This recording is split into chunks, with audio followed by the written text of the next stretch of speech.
ลงป่ามรณะป่าอเมซอนเป็นพื้นป่าดงดิบที่มีความกว้างใหญ่ที่สุดในโลกและยังเต็มไปด้วยภัยอันตรายจากสัตว์ดุร้ายหลากหลายชนิด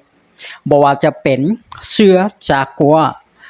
ฝูงตกแค่ขนาดใหญ่งูพิษร้ายแรงหลายชนิดรวมทั้งสภาพอากาศที่อับชื้นต่างๆลองคิดภาพเบิ่งว่าถ้าเฮาพัดลงไปติดอยู่ในป่าแห่งนี้เพียงลำพังโดยบ่มีเพื่อนร่วมทาง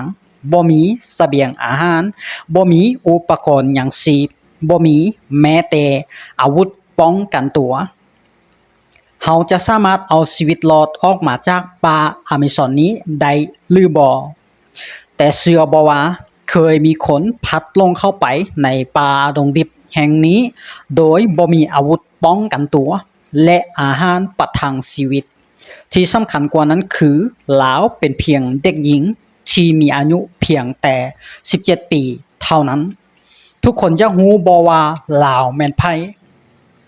และไปติดอยู่ในป่าแห่งนี้ได้แนวใดแล้วผลสุดท้ายชีวิตลาวจะรอดออกมาได้หรือบ่แน่นอนที่สุดว่าในคลิปนี้ข้าพเจ้าจะนำพาทุกคนไปรับฟังเรื่องราวของเด็กสาวคนนี้นำกันกับตอนที่มีชื่อว่าโดดเดี่ยวกลางป่ามรณะถ้าพร้อมแล้วไปรับฟังเรื่องราวนำกันเลย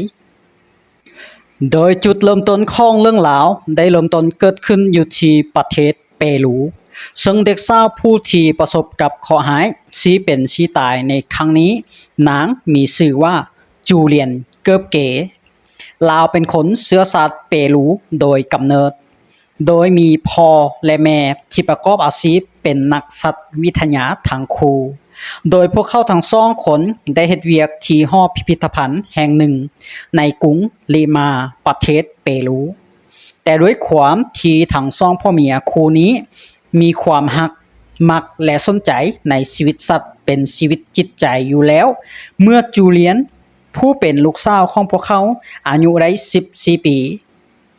พ่อแม่จึงได้นำพาลูกย้ายครอบครัวจากเมืองกรุงลิมาเพื่อมาใช้ชีวิตอยู่แถบชานเมืองเพราะว่าพวกเขามีจุดประสงค์อยากจะก่อตั้งศูนย์วิจัยเกี่ยวกับระบบนิเวศอยู่บริเวณป่าอเมซอนที่มีชื่อว่าบังกัวนาและแน่นอนว่าจูเลียนก็จำเป็นต้องได้ย้ายจากเมืองกรุงเพื่อติดสร้อยห้อยตามพ่อแม่มาอยู่ชานเมืองโดยหลีกเลี่ยงบ่ได้และช่วงชีวิตวัยเด็กของลาวนับแต่นั้นมาก็แตกต่างจากชีวิตวัยเด็กธรรมดาทั่วไปอย่างสิ้นเชิงนั้นก็เพราะว่าจูเลียนเองลาวบ่ได้เข้าโรงเรียนคือกันกับเด็กคนอื่นๆตลอดระยะเวลา2ปีที่ผ่านมาหลังจากพ่อแม่ย้ายมาอยู่แถบชานเมืองนี้พ่อแม่ของลาวได้สร้างหลักสูตรการเรียนการสอนแบบโฮมสคูลโดยเน้นการถ่ายทอดความรู้เกี่ยวกับป่าวิธีการเอาตัวรอดจากป่ามีหยังที่กินได้และกินบ่ได้รวมทั้งวิธีจำแนกสัตว์และแมงไม้ต่างๆรวมทั้งวิธีการเอาตัวรอดจากสัตว์ดุร้ายเป็นต้นแต่ว่าเวลาผ่านไปดนเท่าใดก็ตามทางการของประเทศเปรูก็บ่ได้อนุมัติหลักสูตรโฮมสคูลที่พ่อแม่จูเลียนได้สร้างขึ้นมาดังนั้นจึงเป็นเหตุให้จูเลียนต้องได้ย้ายเข้าไปอยู่ในเมืองอีกครั้งหนึ่งเพื่อเข้าโรงเรียนหนังสือตามระบบการศึกษาที่ภาครัฐคือกันกับเด็กอื่นๆทั่วไปโดยมีแม่ที่ย้ายไปอยู่ในเมืองนำลาวส่วนผู้เป็นพ่อแม่นยังอาศัยอยู่เรือนที่อยู่ชานเมืองคือเก่าเพื่อใช้ชีวิตไปกับศูนย์วิจัยของพวกเขาตามลำพังและแล้วเมื่อเวลาผ่านไปจนจูเลียนอายุได้17ปีในวันที่24ธันวาปี 1971ซึ่งเป็นช่วงเทศกาลวันคริสต์มาสจูเลียนกับแม่จึงได้ตัดสินใจจะกลับไปเยี่ยมยามผู้เป็นพ่ออยู่แถบชานเมืองในช่วงพักยาวนี้และเนื่องจากว่าเทศกาลคริสต์มาสจึงเป็นเหตุให้สายการบินแต่ละเที่ยว มีผู้โดยสารที่แออัดทุกสายการบินเลยและตอนนั้นเองเที่ยวบินที่ยังเหลือก็มีเพียงแต่สายการบินลานซาซึ่งเป็นสายการบินที่มักมีข้อมูลเกี่ยวกับความปลอดภัยบ่ค่อยดีปานใดแต่ว่าย้อนบ่มีทางเลือกทั้งสองแม่ลูกก็เลยได้ตัดสินใจซื้อปียนต์และร่วมเดินทางไปกับสายการบินเที่ยวนี้เมื่อฮอดเวลา 11 โมงเครื่องบินก็ลอยขึ้นสู่เวหาตามเวลานัดหมายเอาไว้ซึ่งการเดินทางครั้งนี้ก็ได้แบ่งออกเป็น2ช่วงด้วยกันซึ่งช่วงแรกก็จะลงแวะจอดอยู่ที่เมืองปูไก่ป๋าโดยใช้เวลาเดินทางประมาณ1ชั่วโมงกว่าๆและการบินในช่วงแรกนั้นเครื่องบินก็ได้ลงจอดอย่างปลอดภัยดีบ่มีอุปสรรคหรือเหตุการณ์บ่ดีใดๆเกิดขึ้นระหว่างทางเลยและตัวจูเลียนเองก็ได้เล่าถึงความรู้สึกว่าเป็นช่วงเวลาที่เรามีความสุขที่สุดเฝ้ารอคอยนับเวลาภายหลังที่จะได้เจอกับผู้เป็นพ่อและเฉลิมฉลองเทศกาลอย่างพร้อมหน้าพร้อมตาคือกันกับทุกๆปีที่เคยผ่านมาแต่แล้วไผจะฮู้ว่าภาพฝันหวานในจินตนาการอันเลิกเซิงของเรามันก็กำลังจะสูญสลายหายไปในชั่วพริบตาเพราะว่าเมื่อเครื่องบินเริ่มลอยขึ้นสู่ท้องฟ้าในช่วงการบินที่2ซึ่งเป็นเพียงเวลาประมาณ15นาทีเท่านั้นจากท้องฟ้าที่เคยส่องแสงใสสว่างก็ได้กลับกลายมาเป็นท้องฟ้าที่มืดสนิทโดยให้เสริงแสงสว่างสาดส่องแต่อย่างใดพายุฮูดใหญ่ก็ได้พัดมาอย่างอึกกระทึกคึกโคมกระทบใส่เครื่องบินจนสนั่นหวั่นไหวเข้าของตกกระแจกกระจายไปทั่วบรรยากาศในเครื่องบินตอนนี้แม้นเต็มไปด้วยเสียงผู้โดยสารยิงสายห้องให้ฟดสนั่นด้วยความตกใจบางคนก็สวดคาถาบางคนก็กล่าวขอพรต่อพระเจ้าเพื่อให้ผ่านพ้นเหตุการณ์ครั้งนี้ไปและตอนนั้นเองทางกัปตันและโคไพลอตก็ได้ช่วยกันพยายามประคับประคองเครื่องบินลำนี้ให้บินผ่านพายุลูกนี้ไปอย่างสุดความสามารถแต่แล้วสิ่งที่ทุกคนขาดบ่ถึงก็ได้เกิดขึ้นเมื่ออยู่ๆก็ได้เกิดเหตุฟ้าผ่าลงใส่บริเวณกลางปีกเบื้องขวาของเครื่องบินซึ่งมันเป็นจุดบรรจุถังน้ำมันเครื่องบินพอดีแรงระเบิดที่เกิดจากเหตุฟ้าผ่าในครั้งนี้มันก็ได้เหตุให้เครื่องบินลำนี้ฉีกหักออกเป็นส่วนๆและตอนนั้นร่างกายของจูเลียนก็ถูกทรายนิรภัยหัดไว้กับต่างนั่งเครื่องบินนั้นก็ได้ปลิวลอยออกมาจากเครื่องบินอยู่ท่ามกลางอากาศที่มีความสูงประมาณ3กิโลเมตรร่างกายของเราได้ล่องลอยเคว้งคว้างอยู่ท่ามกลางอากาศเป็นเวลานานหลายนาทีก่อนที่ร่างกายของเราจะตกลงมากระทบกับต้นไม้ภายในป่าแห่งหนึ่งซึ่งแห่งเสียดทานระหว่างร่างกายของเราที่กระทบกับกิ่งไม้ใบหญ้านั้นเฮ็ดให้เราเจ็บปวดแสบปวดร้อนสาหัสไปทั้งต้นตัวปานว่าอยู่ท่ามกลางกองไฟเลยก็ว่าได้ก่อนที่ร่างกายของเราจะตกกระทบลงใส่พื้นดินและสลบไปในท้ายที่สุดแต่ทว่าปาฏิหาริย์ก็ยังมีอยู่จริงเพราะว่าจูเลียนที่พัดตกจากเครื่องบินที่มีความสูงหลายกว่า3กิโลเมตรโดยปราศจากเครื่องห่มโซชีพหรืออุปกรณ์ช่วยเหลือใดๆแต่สุดท้ายนางก็ฟื้นตื่นคืนสติได้โดยปกติหลังจากที่ลาวได้สลบไปประมาณ20กว่าชั่วโมงร่างกายของลาวในตอนนี้ก็เจ็บซ้ำระบมไปทั้งตัว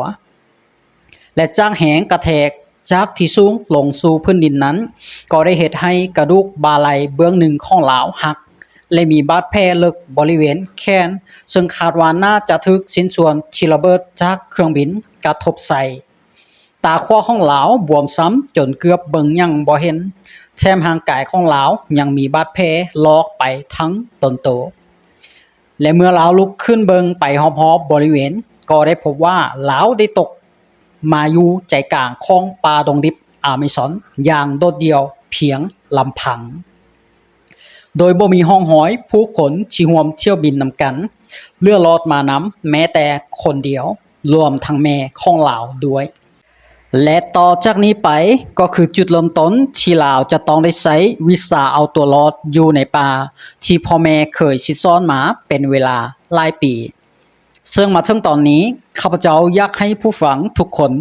ลองจินตนาการเบิ่งว่าถ้าตัวท่านได้พัดลงเข้าไปอยู่ในใจกลางป่าดงดิบAmazon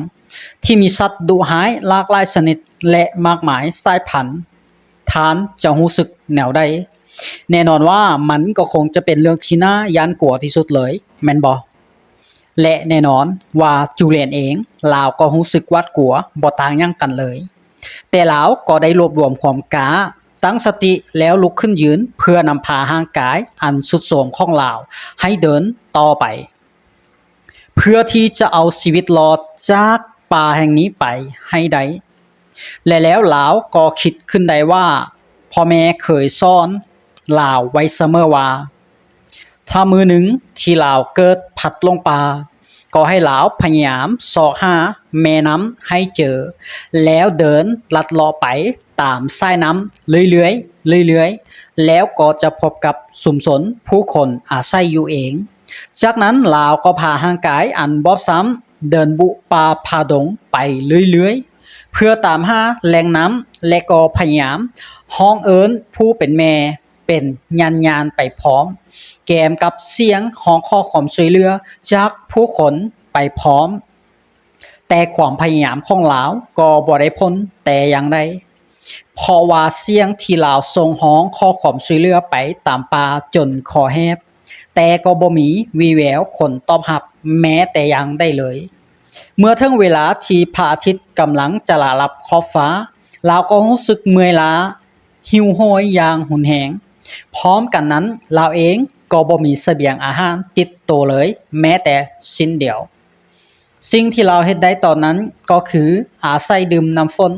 และหยดน้ำค้างตามใบไม้เพื่อประทังลมหายใจชั่วคราวและแล้วการเดินทางเลียบแม่น้ำคลองจูเลียนก็ก้าวเข้าสู่วันที่3ที่ลาวยังให้วิแววผู้คนที่จะพอช่วยเหลือลาวได้คือกับว่าความหวังที่ลาวตามหามาหลายวันจะบรรลุผลในเวลาต่อมาเมื่อลาวได้ยินเสียงเฮลิคอปเตอร์ที่บินเวินไปมาอยู่ท่ามกลางอากาศถึงหัวของลาวจูเลียนดีใจหลายหีบกระโดดรถเต็นท์พร้อมทั้งส่งเสียงฮ้องใส่ผู้คนที่อยู่ในเฮลิคอปเตอร์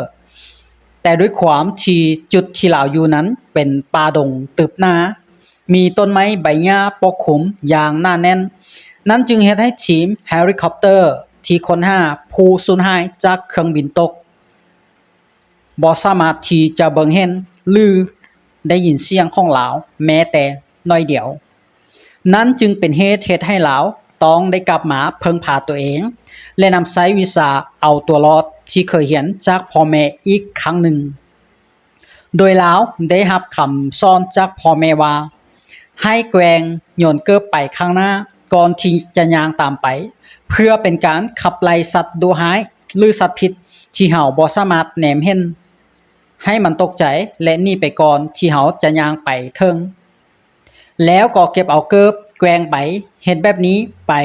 เรื่อยๆซ้ำๆและเมื่อก้าวเข้าสู่มื้อที่4ที่ลาวตื่นจากป่า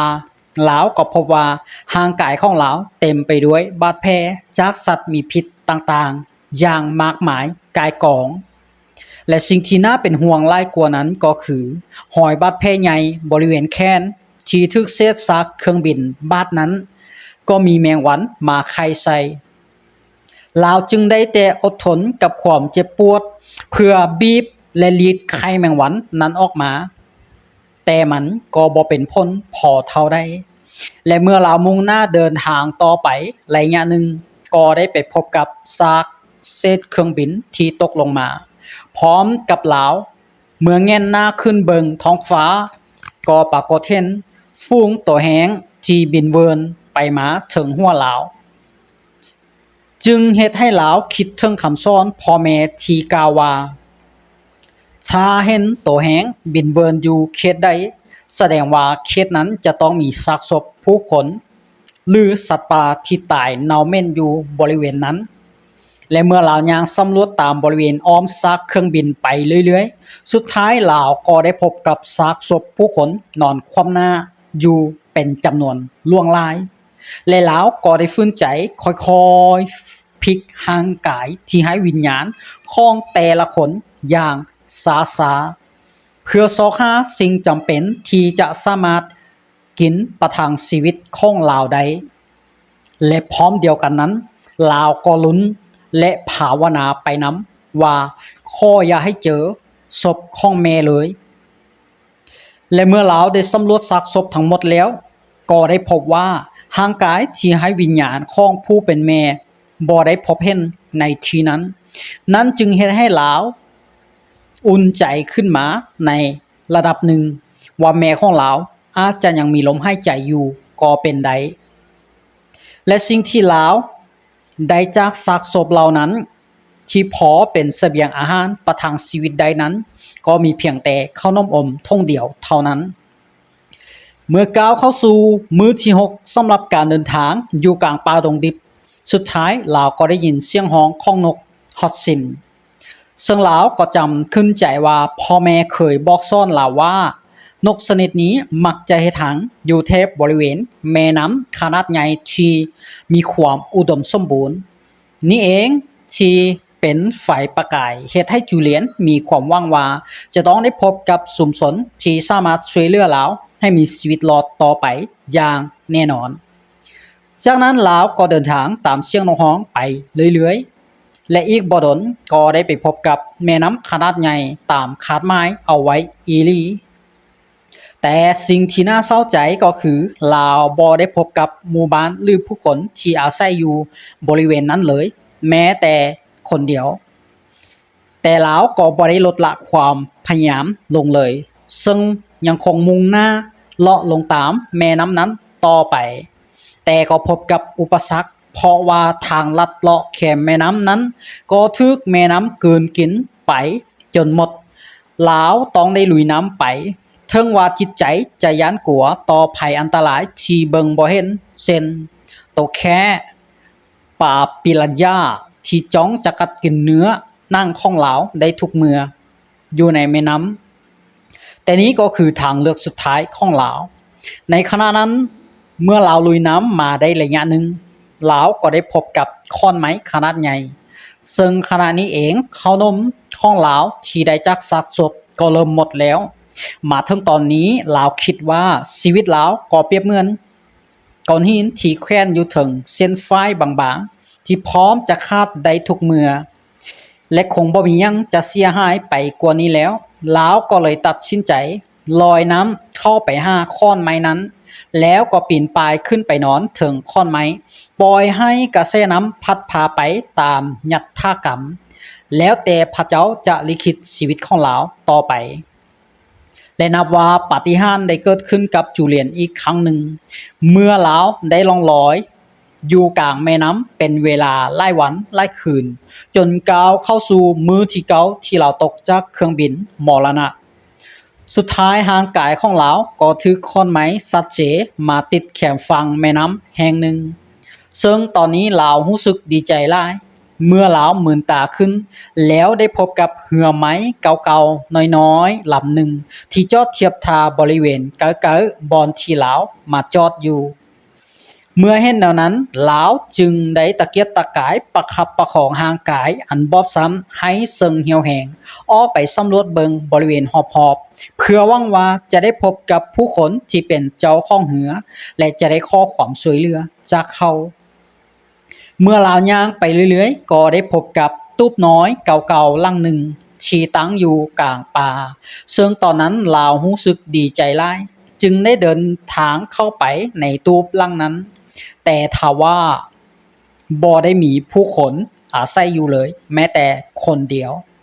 และทางเลือกสุดท้ายของจูเลียนก็คือลาวตัดสินใจจะนอนค้างคืนอยู่ตูบน้อยแห่งนี้เพื่อว่าถ้ายังบ่ตายมื้อหนึ่งเจ้าของตูบกลับมาก็จะได้ขอความช่วยเหลือจากเขาซึ่งตอนนั้นลาวได้เล่าว่า ในใจลาวรู้สึกหดหู่หลายลาวคิดฮอดครอบครัวคิดฮอดพ่อแม่เป็นที่สุดลาวอยากจะกลับไปสู่อ้อมกอดที่แสนอบอุ่นของพ่อแม่ให้ไวสภาพของลาวในตอนนั้นจนถึงขั้นเกิดภาพร้อนฮู้แววได้ยินเสียงผู้คนจำนวนหลายกำลังเอิ้นชื่อลาวและเข้ามาช่วยเหลือชีวิตลาวเอาไว้ด้วยและแล้วเมื่อลาวได้ใช้ชีวิตอยู่ตูบน้อยแห่งนี้เป็นเวลา2มื้อ2คืนติดต่อกันและวันนั้นก็เป็นวันที่11ที่ลาวได้พัดลงอยู่ในป่าเพียงลำพังจนสุดท้ายลาวก็ได้ยินเสียงผู้คนลมกันแววๆเข้าหูมาแต่ไกลและเสียงนั้นก็ค่อยๆยับจอมอเข้ามาเรื่อยๆซึ่งตอนนั้นลาวเองก็บ่รู้สึกตื่นเต้นหรือว่าดีใจหยังเลยเพราะว่าในใจลาวคิดว่ามันน่าจะแม่นอาการประสาทร้อนหรือฮู้แววคือเก่ากับ2-3มื้อที่ผ่านมาที่ลาวเคยได้ยินตลอดแต่ทว่าเมื่อสายตาลาวเลือบไปเบิ่งที่ประตูตูบน้อยนั้นลาวก็ได้พบกับผู้ชาย3คนซึ่งนั้นแม่นคนจริงๆบ่แม่นภาพฝันหรือภาพหลอนแต่อย่างใดและแน่นอนว่าตอนนั้นผู้ชายทั้ง3คนก็ตกใจสุดขีดคือกันที่ได้เจอกับจูเลียนในห่างกายของลาวทั้งจอยเรื่องและสุดโสมหลายตอนนั้นจูเลียนเองถึงกับกันน้ำตาไว้บ่อยู่ลาวหลั่งไหลน้ำตาออกมา